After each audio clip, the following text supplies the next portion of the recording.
여러분 안녕하십니까? 김부겸 국무총리가 광주를 찾아 국가계획에 반영된 광주에서 대구 간 달빛 내륙철도 사업이 차질 없이 추진되도록 지원하겠다고 밝혔습니다. 지지부진한 광주 군공항 이전 문제에 대해서는 지역 간의 합의가 우선이라며 말을 아꼈습니다. 하선아 기자가 보도합니다. 전국의 정책 추진 현장을 순회 중인 김부겸 국무총리. 이번엔 광주를 찾아 미래형 자동차 산업 교육 현장을 둘러보며 대학생들과 직접 소통했습니다. 김 총리는 제4차 국가철도망 구축계획에 반영돼 예비 타당성 조사를 앞두고 있는 광주 대구 간 달빛 내륙철도 사업과 관련해 경제성을 떠나 동서 간 2천만 화합이라는 의미 있는 사업이라면서 차기 정부에서도 차질 없이 추진되도록 힘을 실겠다고 밝혔습니다. 경제성 문제를 따질 게 아니라 이렇게 되면 지금 현재 광주, 전남, 대구, 경북, 부울경까지 합쳐지는 이 지역에 한 2천만의 하나의 새로운 경제적 공동체가 만들어지는 하나의 기본 인프라에 속합니다. 최근 국토부 공항 종합개발계획에 광주 민간공항과 군공항 이전을 연계하는 방안이 포함되면서 지역사회 반발이 거센 광주 군공항 이전 문제.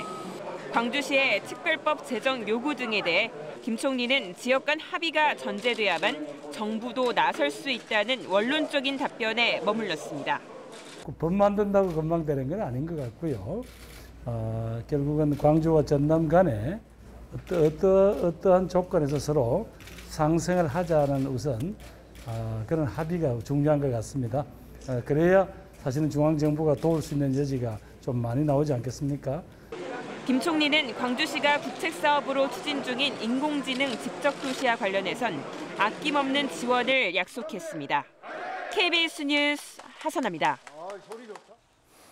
국회 국정감사장에서 포스코 광양제철소 코크스 오븐 공장 노동자들이 유독가스인 시안가스에 장기간 노출됐다는 주장이 제기됐습니다.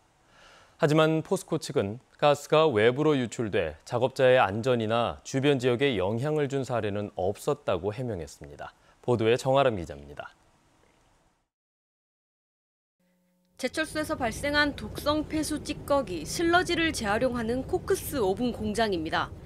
연간 19,000톤가량의 슬러지가 이곳에서 처리되는데 국회 환경노동위 노웅래위원이 국정감사에서 최대 1,037.5ppm, 토양오염 우려 기준의 500배가 넘는 수치의 시안이 검출됐다고 밝혔습니다.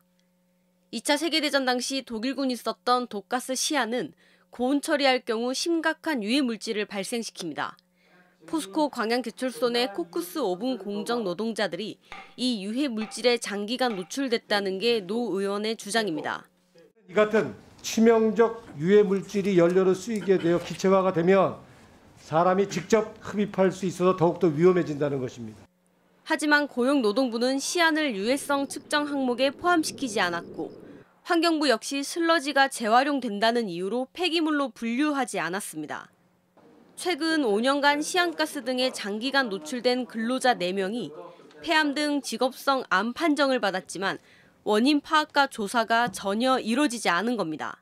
이 노동자들, 주민들 이 독가스를 노출시킨 이거는 제2의 페놀 사태나 다름없다 이렇게 전 규정합니다. 포스코 광양제철소는 슬러지 고열 처리 가스가 외부로 유출돼 작업자의 안전이나 주변 지역에 영향을 준 사례는 없고 슬러지는 토양이 아닌 만큼 토양 오염 기준에 의한 평가 대상이 될 수 없다고 밝혔습니다. 포스코 광양제철소는 슬러지 재활용을 통해 해마다 수십억 원의 비용을 절감하는 것으로 알려졌습니다. 지역 환경단체는 오늘 포스코 광양제철소 앞에서 가스 유출 관련 기자회견을 열고 정부 차원의 진상 규명과 대책 마련을 촉구할 계획입니다. KBS 뉴스 정아람입니다. 유은혜 사회부총리 겸 교육부 장관이 고교 실습생 사망 사고가 재발되지 않도록 대책을 마련하겠다고 밝혔습니다. 유 부총리는 고 홍정훈 군의 납골당을 찾아 추모한 뒤 이같이 밝히고 지난 2019년부터 완화한 학습 중심 현장 실습 정책 제도가 실제 현장에서 제대로 작동됐는지에 대해서도 점검하겠다고 밝혔습니다. 전교조 등 교육 시민사회 단체는 안전한 노동 환경이 조성되지 않는 이상 실습생 사고는 반복될 수밖에 없다며 교육 목적을 벗어난 현장 실습을 중단해야 한다고 주장했습니다. 광주지방검찰청은 지난 2월 설을 앞두고 선거구민 등에게 과일 선물을 돌려서 공직선거법으로 금지하는 기부 행위를 한 혐의로 무소속 양향자 의원과 당시 특별보좌관 A씨를 기소했습니다. 검찰은 선물은 A씨가 전달했지만 양 의원도 이에 관여했다고 판단한 것으로 알려졌습니다. A씨는 지역사무소 동료 직원을 추행하고 정치자금도 빼돌린 혐의를 받아 수사와 재판을 받고 있습니다. 전국 새꼬막 양식의 80% 이상이 여수 여자만 등 전남 남해안에서 나오는데요. 이 새꼬막 양식은 바다에서 갓 부화한 새꼬막 종자를 그물에 달라붙게 한 뒤 다시 바다에 뿌리는 게 양식의 성공 여부를 가르는 가장 중요한 일입니다. 이 작업이 한창인 여수 여자만을 이성각 기자가 다녀왔습니다. 전남 남해안의 대표적인 청정바다 여수 여자만입니다. 드넓게 펼쳐진 바다 위에서 어민들이 2달 전 내려놨던 그물을 끌어올립니다. 촘촘한 그물망이 온통 검붉은 펄로 메워져 있는 듯 하지만 자세히 들여다보면 쌀 한 톨 크기보다 작은 알갱이들이 덕지덕지 붙어 있습니다. 모두 새꼬막 씨앗인 어린 종자들입니다. 눈에 이 새꼬막이냐 아니냐 할 정도로 잔 것도 우리가 볼펜으로 보면 점 하나 찍어 놓은 거 그 상태에서도 이렇게 이식을 하면 잘 크는데 이 상태도 좋습니다. 지난 6월과 8월 사이에 갓 부화해 바다에 떠돌던 새꼬막 유생들이 어민들이 쳐놓은 그물에 붙어 그 사이에 자란 겁니다. 어민들은 그물을 양식장으로 옮겨 새꼬막 씨앗을 털어내고 1년 뒤에 수확하는 겁니다. 벼농사의 모내기와와 같은 새꼬막 채미와 이식은 내년 수확량을 가늠할 수 있는데 새꼬막 종자가 그물에 달라붙은 비율, 이른바 채묘율은 예년보다 좋은 편입니다. 전체적으로 이제 새꼬막과 해적생물의 종세 부착률로 따지고 보면 한 60%, 70% 정도는 이제 새꼬막이 우점하고 있는 양상을 보였습니다. 꼬막 비빔밥의 인기와 함께 가정 간편식으로도 수요가 늘고 있는 새꼬막. 올해 새꼬막 채묘와 종패 털이를 마친 어민들은 1년 뒤 새꼬막 풍어를 기원합니다. KBS 뉴스 이성각입니다. 지난 7일부터 나흘간 열린 목포 문학박람회에 온 오프라인으로 13만여 명이 다녀가 성공적이었다는 평가가 나왔습니다. 목포시는 문학박람회 성과 기자회견을 열고 현장 방문객 5만 명과 온라인 방문객 8만 명 등 13만 명이 관람해 코로나로 어려운 상황에도 성공적이었다고 자평하고 도시 브랜드의 가치 상승과 문학의 산업화, 관광 자원화, 그리고 문학인의 등용문 역할을 하게 됐다고 밝혔습니다.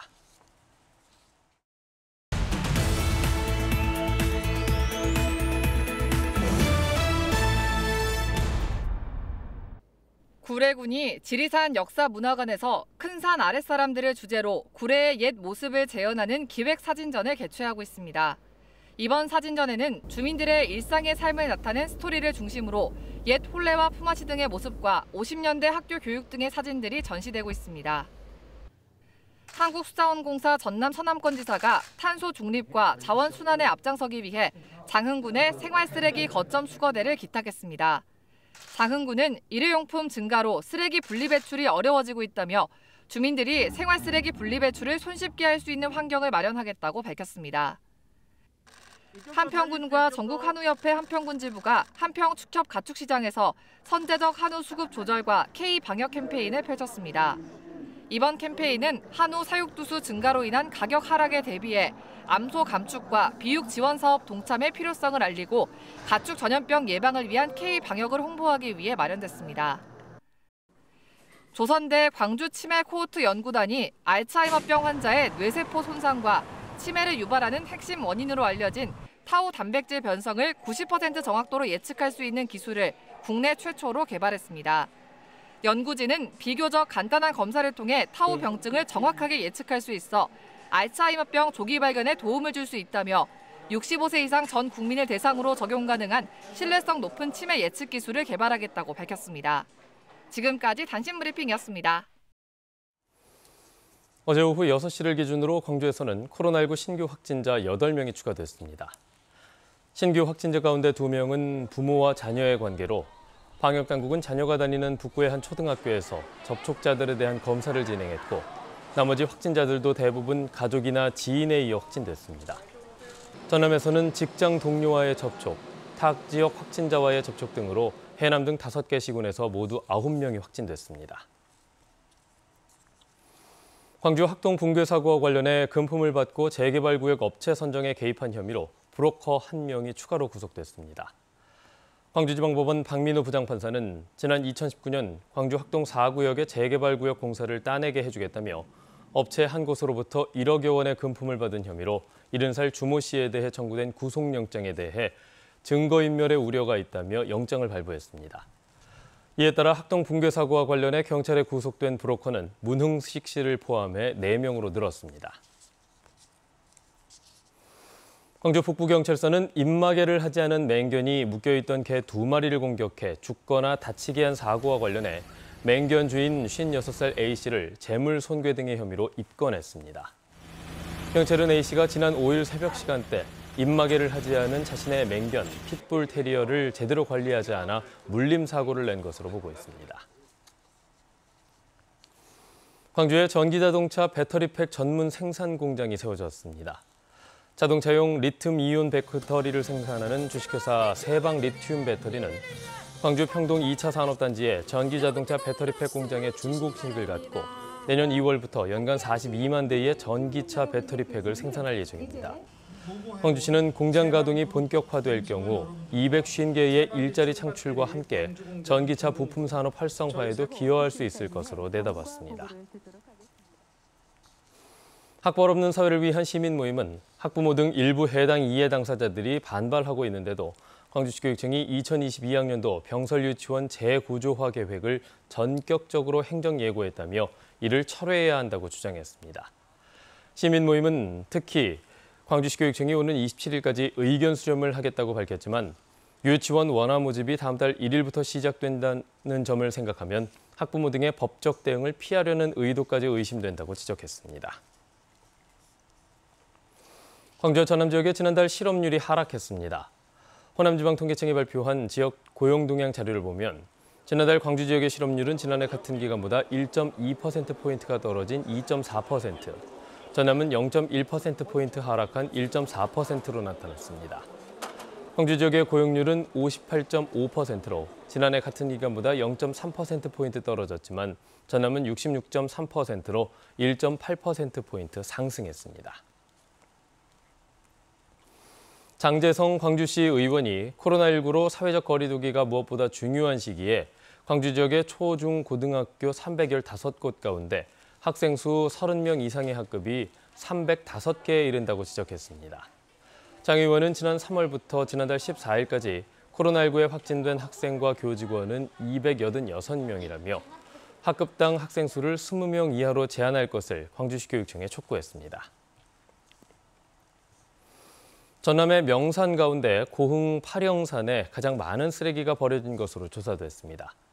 국회 농림축산식품해양수산위원회 소속 국민의힘 김태흠 의원에 따르면 2019년부터 2년간 전남에서 가장 많은 양의 쓰레기가 수거된 곳은 고흥 파령산으로 185톤이 수거됐습니다. 또 같은 기간 광양 백운산에서는 117톤, 순천 조계산에서는 3.7톤의 쓰레기가 수거됐습니다. 광주시가 지원받은 중소기업 개방혁신형 연구개발 지원금의 규모가 전국 최하위권인 것으로 나타났습니다. 민주당 송갑석 의원이 중소기업기술정보진흥원에서 제출받은 자료를 분석한 결과 2016년부터 5년 동안 중소기업 개방혁신형 연구개발 지원금은 전체 1조 6,900억 원 가운데 광주는 1.7%인 290억 원으로 전국 17개 시도 가운데 세종과 제주, 울산 다음으로 적었습니다.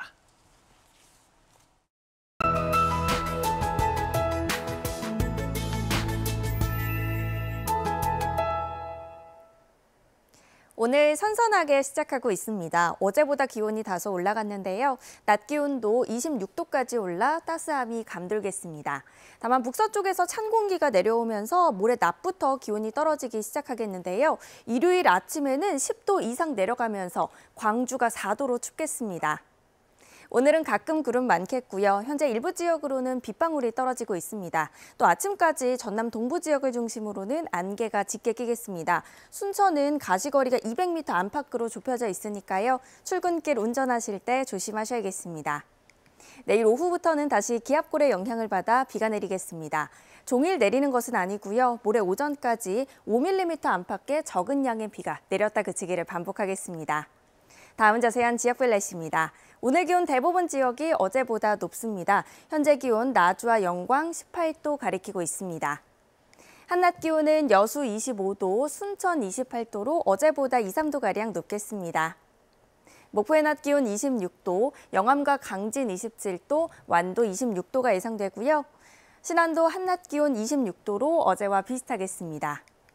서해남부 먼바다는 오늘 물결이 최고 2.5m로 다소 높겠습니다.